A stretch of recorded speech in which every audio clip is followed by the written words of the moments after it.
How one shot started World War I. Imagine a single bullet, one that shattered empires, ended millions of lives, and changed the world forever. June 28, 1914, Sarajevo. A young man, just 19, squeezes the trigger and sets fire to the entire 20th century. But here's the twist. The shot that killed Archduke Franz Ferdinand was only the spark, not the fire. The question is, how did Europe become such a powder keg, ready to explode from just one spark? Welcome to the History War Chronicles. If you love uncovering the hidden stories behind history's biggest events, hit subscribe and let's step back into a world on the edge of chaos. Europe, a powder keg ready to explode. In the early 1900s, Europe was a powder keg. Every nation was obsessed with power and pride.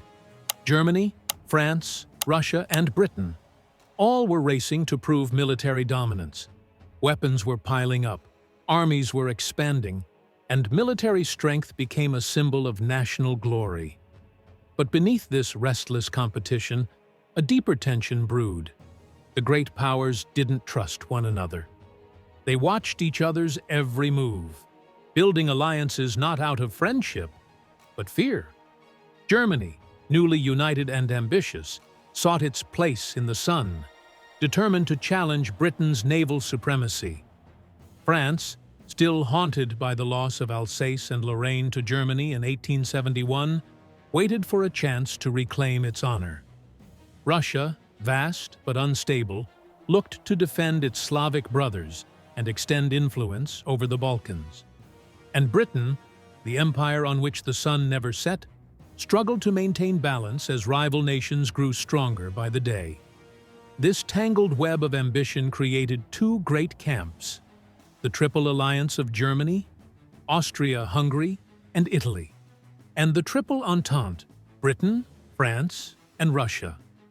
Europe had become a chessboard of empires where every move could spark disaster. At the same time, the poison of nationalism was spreading fast. Each nation believed it was superior to all others, convinced that its destiny was written in conquest. Nationalism became a rallying cry for soldiers, poets, and politicians alike. Ordinary citizens were swept up in patriotic fever, singing anthems and waving flags, while newspapers glorified war as noble and cleansing, a test of true civilization. And in the middle of it all stood the Balkans, a small, volatile region where empires collided. The Ottoman Empire was collapsing, its once vast territories shrinking year by year. As the old empire faded, new nations rose from its shadow: Serbia, Bulgaria, Greece, and others, each eager to prove its strength and secure independence. But freedom came with a price: the web of alliances. But nationalism wasn't the only danger. The real trap was hidden in the system of alliances. Europe had divided into two powerful camps. On one side, the Triple Alliance: Germany, Austria, Hungary, and Italy. On the other, the Triple Entente: Britain, France, and Russia. These alliances were meant to keep peace, but they actually made war inevitable. Because now, an attack on one country meant a war with all its allies. Europe was a chessboard loaded with explosives, and all it needed was one wrong move. The alliance system was supposed to create balance, a promise that no one would dare to attack. But instead, it created a chain reaction waiting to be triggered. Each nation believed their alliances would protect them, that strength in numbers meant safety. Yet, in truth, it only meant that any spark would set all of Europe on fire. Behind closed doors, diplomats spoke of honor and mutual defense, but what they built was a web of suspicion. A single misunderstanding, a single border clash, and millions could be drawn into conflict. The Great War unleashed soon. It wasn't just Europe. The war spread across the globe, to Africa, the Middle East, and Asia. Nations from every corner joined what became known as the Great War.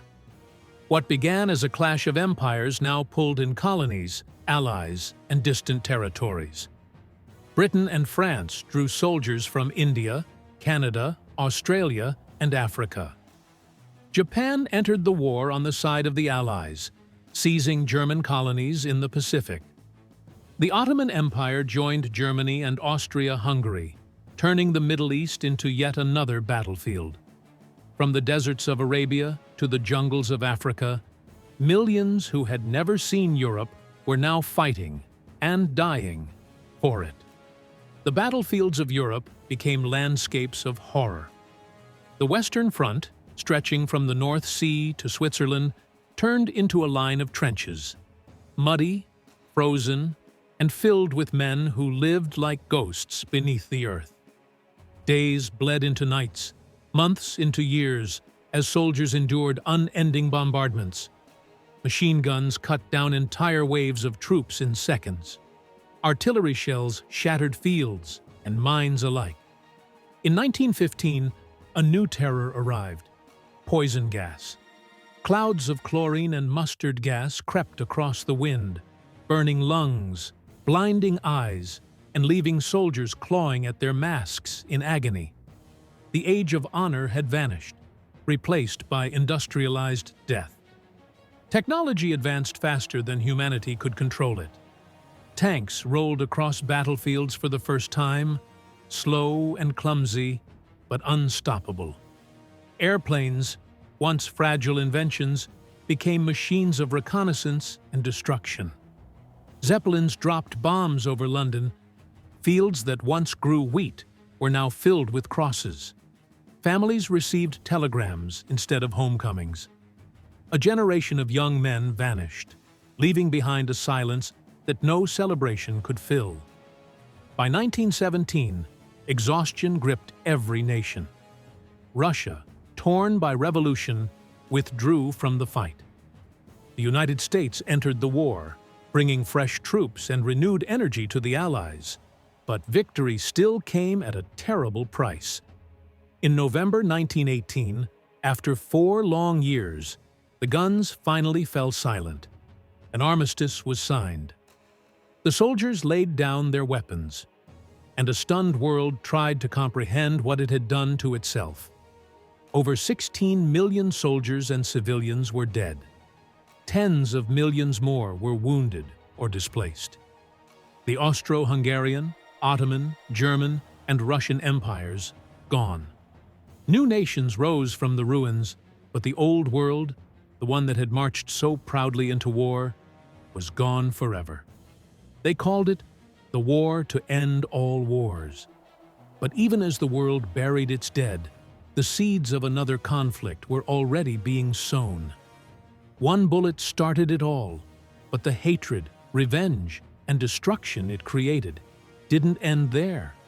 The peace treaties that followed only planted the seeds for the next global disaster.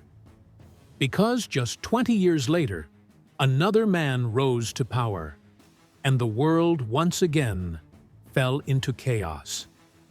In our next video, we'll explore how the end of World War I led directly to World War II, and how Adolf Hitler used the world's anger to rise to power. This was the story of how World War I truly began, with one bullet that changed the world.